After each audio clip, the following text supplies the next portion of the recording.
One concept, one lecture, one step closer to your dream. Assalamu alaikum, guys. I am your biology tutor, and we are going to discuss our next topic of class 12, chapter 1, biology, which is problem faced by osmoregulators. ऑस्मोरेगुलेटर्स को कौन कौन से problem का सामना करना पड़ता है?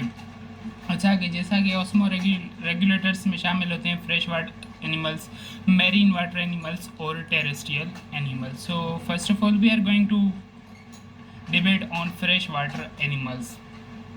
अच्छा, अगर इनकी हम कंडीशन की बात करें तो कंडीशन क्या क्या होती है? Body fluid are hypertonic. जो बॉडी के अंदर फ्लूइड होता है वो क्या होता है? हाइपरटोनिक. हाइपरटोनिक का मतलब ये होता है कि उनकी बॉडी के अंदर जो साल्ट की कंसनट्रेशन है वो ज़्यादा होती है और पानी की, वाटर की कंसनट्रेशन वो क्या होती है? लो होती है.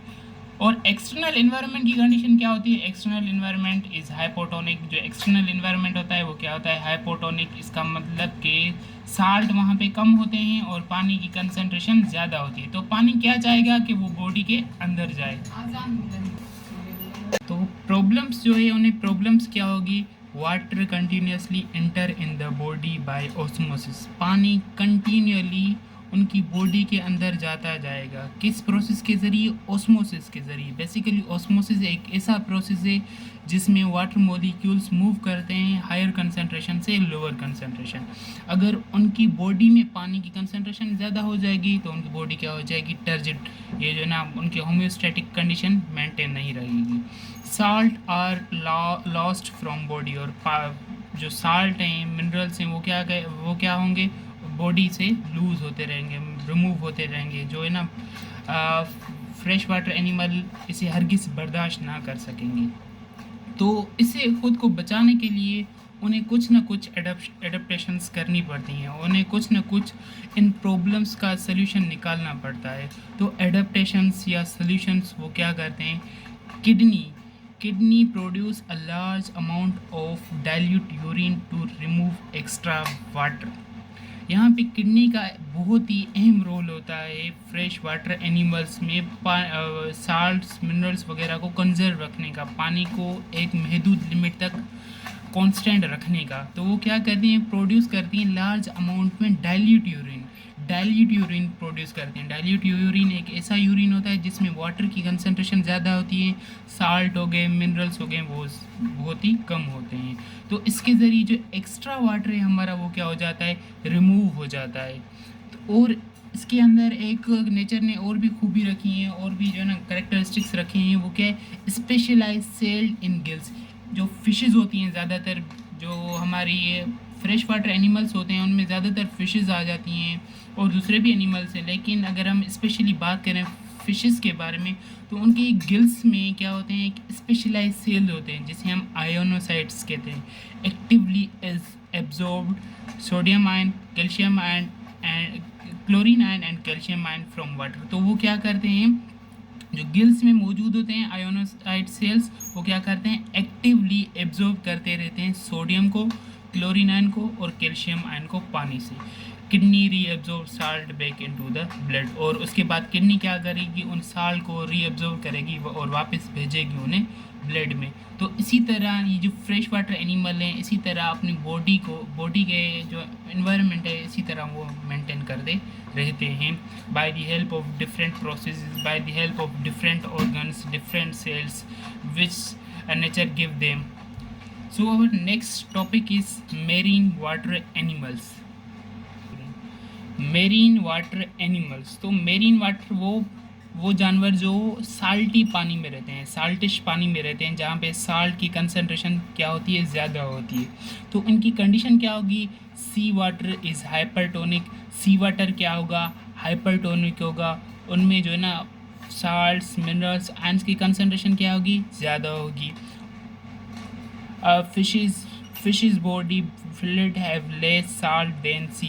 और जो फिशेज़ होंगी, जो दूसरे एनिमल्स मेरीन वाटर में रहते हैं, तो उनकी जो बॉडी में फ्लूइड की कंसंट्रेशन होगी वो क्या होगी? कम होगी. वो क्या होगी?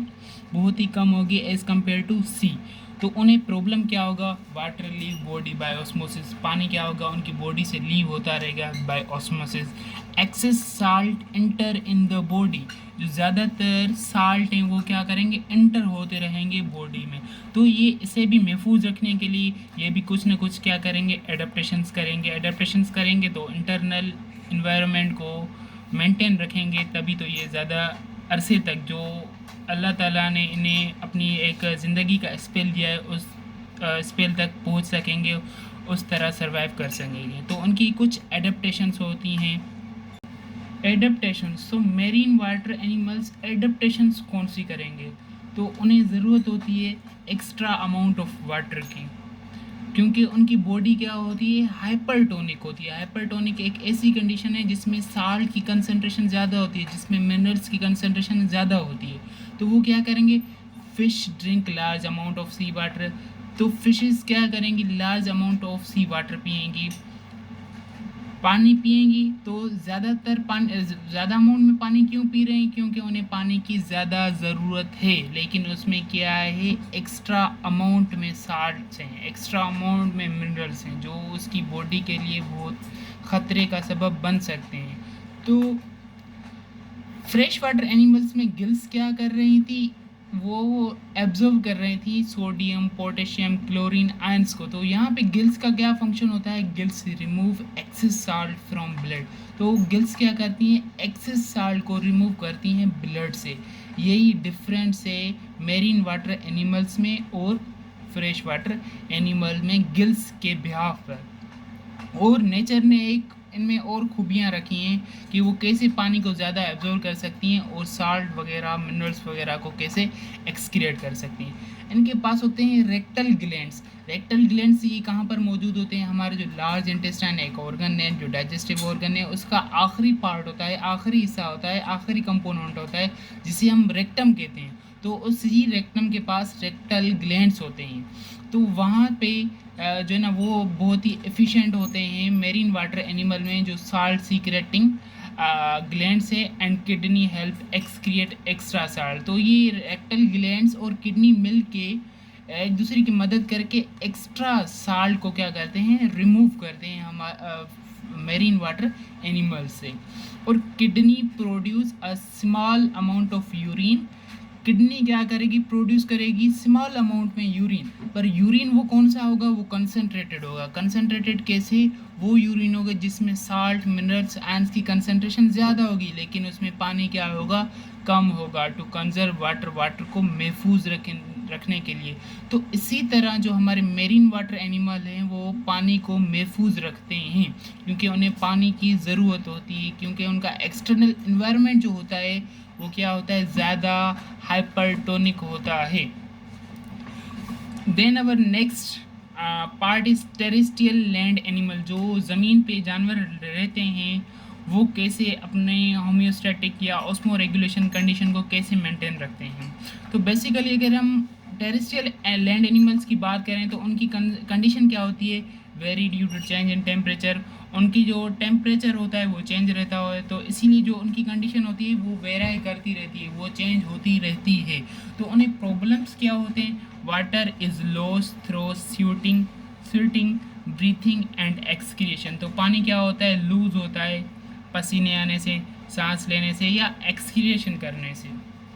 तो ये प्रॉब्लम्स फेस होती हैं टेरेस्ट्रियल एनिमल्स को। और इन्हें एक बहुत बड़ा रिस्क का ये भी होता है, रिस्क ऑफ डिहाइड्रेशन। इनमें डिहाइड्रेशन भी हो सकती है।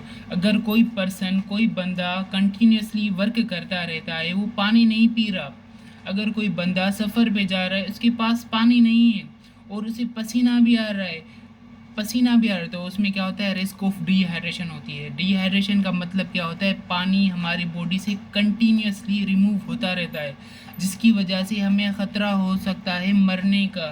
इसकी वजह से जो एनिमल हैं, अगर उनमें डिहाइड्रेशन ज़्यादा हो रही है, कंटिन्यूसली हो रही है, पहले तो उनकी बॉडी में क्या होगी, कपकपाहट होगी। कपकपाहट होने के बाद अगर फिर भी वो कंटिन्यू जा रही है तो वो इस रिस्क की वजह से वो एनिमल डाई भी हो सकता है, वो मर भी सकता है। तो इन्हीं रिस्क से, इन्हीं प्रॉब्लम से बचने के लिए तो वो क्या एडाप्टेशंस करते हैं, क्या सोल्यूशन अप्लाई करते हैं। तो वो नेचर ने इन्हें एक चीज़ दी है, वो क्या है, water proof body covering reduce water loss. इनके पास क्या होती है, वाटर प्रूफ बॉडी कवरिंग होती है। वाटर प्रूफ बॉडी कवरिंग का फंक्शन क्या है, वो क्या करती हैं, रिड्यूस करती हैं वाटर लॉस, पानी को लूज़ होने से बचाती हैं। अच्छा, मुख्तलिफ एनिमल्स में मुख्तलिफ की वाटर प्रूफ कवरिंग होती हैं। जैसे कैरेटिन, जो भी सारे हमारे मैमल्स होते हैं उनमें keratin water proof body covering होती है जो पानी को लूज़ होने से बचाती है। चाइटिन, जो हमारे आर्थ्रोपोड्स हैं, इंसेक्ट्स हो गए, उसमें जो है ना वाटर प्रूफ बॉडी कवरिंग होती है, वो चाइटिन होती है जो पानी को लूज़ होने से महफूज रखती हैं। और हर एक जानवर में किडनी का मेन फंक्शन होता है, क्योंकि किडनी हमारी यूरिन फॉर्मेशन करने में मदद करती है। तो किडनी इफ़ेक्टिवली रीअब्जॉर्ब वाटर, तो किडनी क्या करेगी, रीअब्जॉर्ब करेगी वाटर को और वापस उसे बॉडी में ब्लड में सेंड कर देगी। Animal excrete water with less water, animal क्या करेंगे, पानी तो बाहर निकालेंगे, पानी यूरिन के ज़रिए वेस्ट निकालेंगे, लेकिन वो क्या होगा, कम पानी होगा, क्योंकि नेचर ने उन्हें क्या एक्स्ट्रा जो एक्सक्रीशन के लिए जो हमारे एक्स्ट्रा नेचर ने उन्हें जो एक्सक्रीशन करने के लिए ना वो यूरिक एसिड दिए है। तो वो जो भी सारे हमारे टेरेस्ट्रियल एनिमल, लैंड एनिमल्स हैं, वो क्या करते हैं, uric acid as a waste excrete करते हैं। और यूरिक एसिड को रिमूव करने के लिए सिर्फ 1 मिलीलीटर वाटर की ज़रूरत होती है इसे।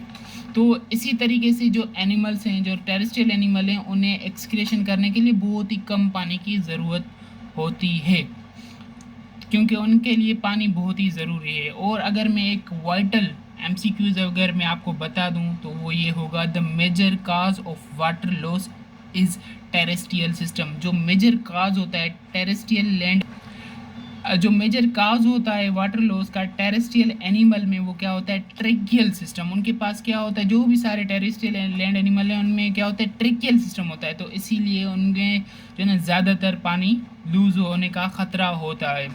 This is our next topic of class 12 biology, chapter 1 homeostasis. I hope you will like it. And अगर आपका कॉन्सेप्ट क्लियर हुआ हो तो please like it, subscribe it. Thanks, अल्लाह हाफिज़।